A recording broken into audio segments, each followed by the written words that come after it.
All right. Join back. Get this back on.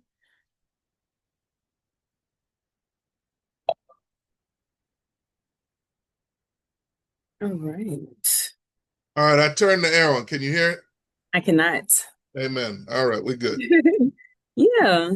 So you mentioned just getting through. You also mentioned going through a divorce. You mentioned, a lot of different things that could be considered to be heavy impacts on where your life is headed.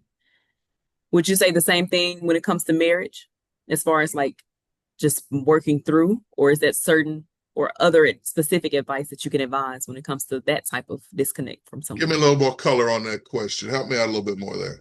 Okay, you mentioned Um, losing your mom or losing a parent. Sometimes you just have to have faith in God to push through the pain. Disconnecting from someone in the sense of divorce as well is also a loss. It's a different form of a loss. Is that also something that you say you have to just get through, or do you feel that it's particular guidance that can be, taken on that? So, so this may sound harsh. Keep it real with me. This may sound a little harsh, Keep it real with me. No disclaimers. but I got through. Hold on, let me just do this real quick. We're back. I'm sharing it on my page. Okay. So I want folk to see this, right? Um, Here's what I believe when it comes to divorce. It was my fault, right? Okay. And I say that because scripturally, Hmm. the man is responsible for the marriage. Okay. Okay. So if my marriage did not last after 15 years, then I told my congregation this. I say it to you. I say it to anybody I've ever talked to about it. Don't look to her, look to me. That's my fault. Yeah. I messed up, right? Because I didn't do everything necessary to keep the marriage together. Hmm. Um, but I was able to unwind or disconnect from the marriage a little bit easier because I don't believe in divorce, Hmm. right? I believe once you're married, you figure it out, you try to work it out. Yeah. So to get the divorce wasn't my call. Yeah. And so I kind of I kind of psychologically uh reverse things in my head, like, all right, this you made this decision. Um, Now everybody got to go on, Right. and it was an adjustment, Right. right? It was an adjustment because my boys love their mom, Yeah. and she's a good mother to them. It's an adjustment because while I was traveling 40 some odd weeks a year for 8 years of a 15-year marriage, Yeah. as vice president and president of a fraternity, and for professional responsibilities, she was there taking care of the house and taking care of the boys. Right. But I think in all of that traveling, when I finally got off the road, you get to a point where you're like, whoa, wait a second. We got into a normal that wasn't normal, Right. where I wasn't there. Right. You were handling not paying the bills, because I don't believe in that, Yeah. right? I get in trouble with that when I talk to young ladies today because I don't believe women ought to be sitting at the table with their man figuring out how to pay bills. I Hmm. just don't believe that. I believe that I'm old school. I watch my dad take care of his household. And I believe that's what men are called to do. It is. The reason why there's so many problems in marriages is because the men are sitting up there playing PS5 or whatever it is, and the woman's trying to figure out how to take care of the family. It's Mm-mm. ridiculous, right? And, I and I, I mean, yeah. counsel couples all the time. Let me get back because I tend to wander in my conversations. Let me come back. Stay with So me. so disconnecting from the marriage, was tough, but we made it, and Yeah. I feel we're great co-parents of our children. And I feel like they won't have the stories when they get older, Yeah. of dealing with dysfunctional mom and dad Right. because they're always talking about each other, fighting. We don't do that. That don't happen, Right. right? Right. So yeah, that of course after 15 years that was tough, but you know what? We move on and we keep going, and the brain has a way of allowing you to adjust. There's something powerful in there. You said you allowed your brain to, because you don't believe in divorce, but you allowed your brain to Right. rewire. Rewire. That's right. That's right. That's a real thing. That's right. And it's something called neuroplasticity, in which you can rewire your brain's programming and rewire your brain's thinking back into the positive, positive focus. That's So, it. how do you rewire your brain? What does that look like? I think time rewires the brain. Okay. That's my belief. Okay. You've got to take time to process every and anything traumatic in your life. But I think I kind of learned how to silo things, Hmm. right? Because if you don't learn how to silo and box some stuff in, then it can spread all in your being, right? Absolutely. If I Absolutely. have a business failure, I silo it. I put it over here. Let's look at what the next thing is, Mm. right? And Yeah. I've had business failures. Yeah. I've had personal failures. You silo it. You deal with it. You process it. You silo it. I got a friend of mine who had a really bustling, thriving business Hmm. 25 years ago, and that business collapsed Mm. 22 years ago, Yeah. and he's still talking about Mm. that business today. You never move Still past. got stuff from the business in storage, thinking that it's going to come back Yeah. instead of moving to the next opportunity. And so I just think you have to learn how to box some stuff up, Hmm. put it away, and keep on moving forward because life is too short to sit around and lament over things that did not go right. Mm. That's very powerful. And I'm not even sure if you realize how powerful or what type of tool that is, because that's a technique to compartmentalize. Literally, like you said, sometimes we have baggage and we just put the bag in the closet. I'm not calling your friends business baggage, but sometimes we have things that happen in our life and we literally shove it in the closet. Mm-hmm. We never go through the bag. We never take out the items to see what it is. And like you said, put it somewhere. Yep. You gotta give it a place, otherwise it takes up space inside of you. Mm-hmm. So it sounds like you got some good things going for you in order to help you to get through, because life can be hard and it can be real. Life is not easy. It's not, but you got some tools. You got some really good information there. So I'm not gonna keep you the rest of the night. I don't want to take up too much of your time, but I do have another question. Sure. When it comes to colors, I know you mentioned you're a fraternity, so you don't have to choose that color. The But what are greatest your fraternity, the my bad, my greatest bad. fraternity in all the world. Phi Beta Sigma. Go ahead. I'm And all sorry. right. What are your two favorite colors?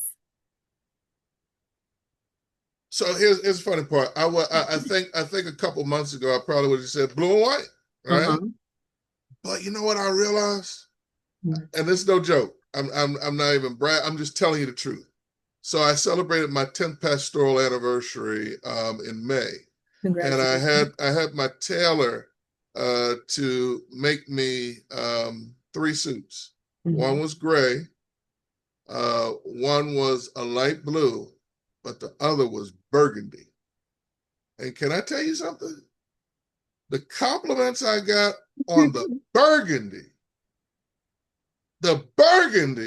Yeah. blew me away, right? And so much so, I've got a we haven't one day we'll have to come back and do it again, but I've got a deep connection to Africa, right?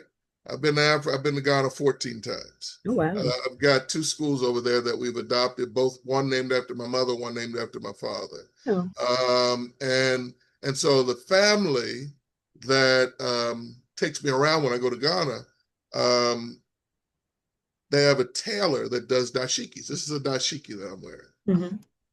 I fell in love with this burgundy so much so that I had him make me three dashikis in different shades of that color, Oh, that, wow. that type of red. So I said, you know what? I'm thinking I'm not a Kappa guy. I'm not into all of that. Huh, uh-huh, They too a little too smooth, not rugged enough for me. But that burgundy kind of reddish thing, I uh-huh. actually preached in a burgundy dashiki yesterday. Oh, So wow. I'm starting to love that color. I'm So we're starting gonna to love go that color. we're gonna go with the color burgundy. And I ask that because as we're talking, you take what resonates with you, whatever doesn't, leave it to the side. But for the sake of this conversation, the color burgundy is a color that represents it's a tie between red and brown. Red is for strength, determination, willpower, brown representing groundedness, getting in tune and in touch with nature. What makes you feel grounded and in tune with yourself? And then what makes you feel strong and powerful? I think the answer is the same for both. Okay. My faith. Um, Without faith, Mm-hmm. uh, I would not have made it through. When you talk about career, in many respects in my career, I was the only thing my complexion sitting in the room. And you know what those other folk were thinking, Yeah. right? So faith got me through that. Faith has taken me through the transition of my parents.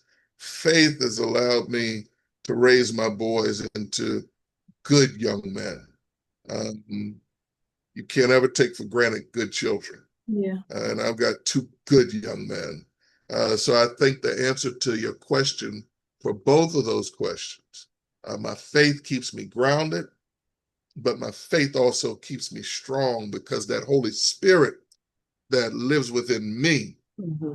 that is a part of me, gives me the power to do the things that I need to do to accomplish the assignments that God has put in front of me. Absolutely. Thank you so much. Now, as we wrap up, do you have any questions for me? Any questions right now?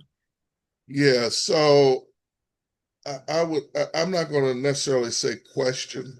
Okay. Um, I watched last week how you handled my grumpy friend, and you did very well. And of course, in preparing to be a part of this platform today, I took a look at some of the things you do, the traveling back and forth to Georgia to do your yoga, the setting up the pop-up shops, to sell the different things. By the way, I got a young lady in Ghana that wants to sell, what is it, black soap, Hmm. shea butter, and she wants to start a business in America. She Yeah. actually had somebody she was working with that kind of took her for a ride. And I'm trying to help her find somebody that'd be willing to work with her. There you go. But so just keep that in your head. But the other side of it is, I see the hustle, I see the drive, I see the determination, I see the fierce independence, and I also see the walls, Mm, right? So all I would say to you is ask God to give you the spirit of discernment, mm, to know when to hold them, when to fold them, to know who to let in, who to block out, mm, um, and um, and and uh, and determine what that finish line looks like for you, because you're definitely on the road to something. And I know you've probably got it mapped out and got a 5-year journey and 10-year target, but don't you wear yourself out in the attempt to conquest as well. mm. I receive. I took today to just be, so I receive. And I want you to unpack that a little bit more. We don't have to do it now, but you said you can see the fierceness, but you can also see the walls. So I'm Oh yeah, curious of what that looks like right. Yeah. because I can't see it I'm me, so I I can't see got what it looks like. you. I got you. I got you. Yeah. I would be happy to. One thing I don't have a problem doing is sharing my thoughts. Yeah. Like I said, keep it Um, real with me. yeah. So I'm happy to do that. I know you're up against the clock. You cut Derek off right at 9 when he still wanted to talk, but that's all right. So I understand you got stuff to do. But any other time, I'm happy to share. And I don't want to cut you off. I also don't want to take up too much more of your evening. But we do have the community group in which people, from different walks of life, we do meet on Zoom right here on the same link right at 9. And if you're open to joining that just to sit in and see how you feel about it, then I would love to have you there as well. Got you All right. covered. I Uh, appreciate, go ahead. I've enjoyed the conversation. The hour went by incredibly fast. I did. And I hope it was beneficial to somebody. Absolutely. It was beneficial for me. I'm sure other people have gotten something out of this. And I definitely appreciate you for allowing me to check in with you. Now, if there are two people in your life that you've been noticing that you would like to check in on, send me your people. Allow me to check in with your people. Happy to do it. All right. You enjoy your night. You too. Thank you. Good night.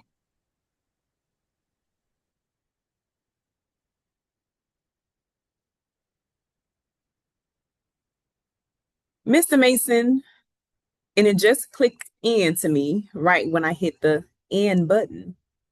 My feedback for you, if you're open to hearing it, the same advice that you would offer to your son, go sit out there at that lake. Or the same knowing that you have in yourself because you've experienced it before, go somewhere and sit down at that lake. I want to turn that right back around to you. We don't always have to make the thing. We don't always have to be a part of the program. We don't always have to serve on a board. Find some time to do absolutely nothing, but just be, to allow your spirit to settle and to allow your spirit to be at peace while you're still here. And I say that because a lot of times we always send out the message when people pass, rest in peace, rest in peace. We don't have to rest in peace. How about we live in it?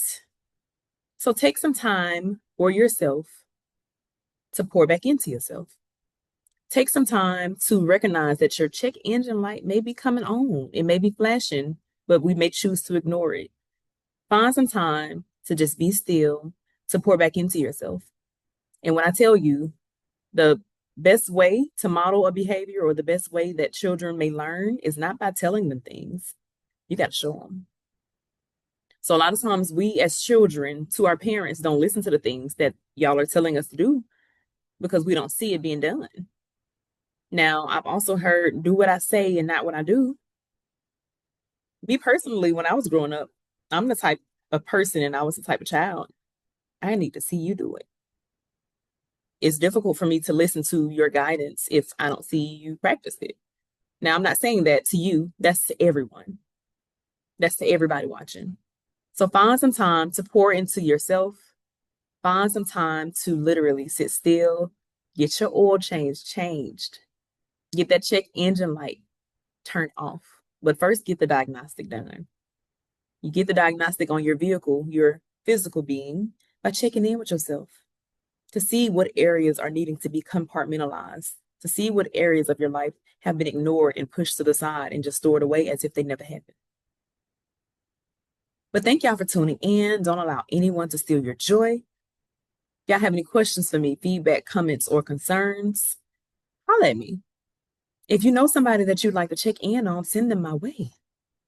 If it's you, holler at me. Yeah, have a great rest of your night. If you want to join the community, we'll be going live in 3 minutes. The Zoom link is in my story. Let me add it here. Let me add the Zoom link here. We'll be going live at 9 o'clock. It's a private group. So you must join Zoom in order to see us there. I just added it. I hope y'all can see it because I can't see it. But yeah, good night, y'all. Holla.